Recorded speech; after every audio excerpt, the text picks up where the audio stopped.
Welcome to Crisis in Perception, where we examine the systems shaping our world, one book at a time. So, have you ever had that feeling, a kind of deep dissatisfaction, but you can't quite put your finger on why? Well, back in the mid-20th century, millions of American women were feeling that exact same thing. And then, one landmark book came along and finally gave that feeling a name. Okay, let's dive right in. It all starts with what author Betty Friedan called the problem with no name. This quote from an American mother back in 1959 just nails it. It really gets to the heart of this strange, quiet desperation that was spreading through the suburbs. We're talking about women who, on the surface, seemed to have it all. And that's the central puzzle, right? This was post-war America, a time of incredible prosperity. These women had loving families, beautiful homes, all the latest appliances. You know, everything they were ever told they should want. So why did so many of them feel, well, empty? Almost like they didn't even exist.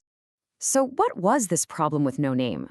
Well, Betty Friedan's book didn't just ask the question, it actually offered a diagnosis, and she called it the Feminine Mystique.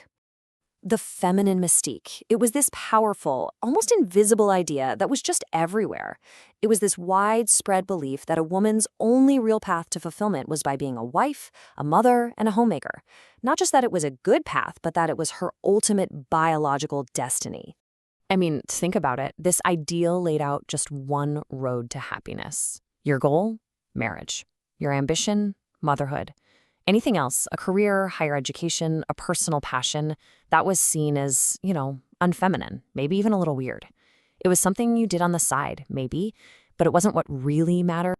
And what's wild is how this message was hammered home from every single angle. It wasn't just some vague idea, it was actively sold to women. You'd see it in magazines like McCall's, just celebrating the happy homemaker. You'd even hear it from politicians like Adlai Stevenson, who literally told graduates of a top women's college that their main job was to raise good sons.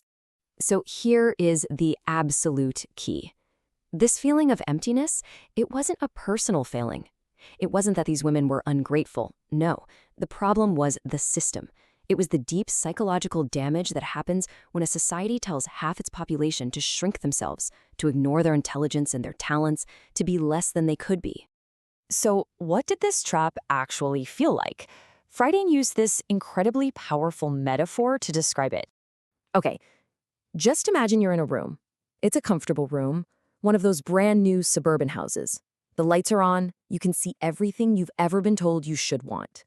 And that's the trap. You're comfortable, you're safe, but there are no doors. You can see this whole world out there, art, science, politics, business, but there's no way for you to get to it. No way to find out who you are outside of being someone's wife or someone's mother. So, if that's the trap, how do you get out? Well, Friedan argued that there is a way, and it's all about finding your own sense of self. She talked about this basic human need called self-actualization.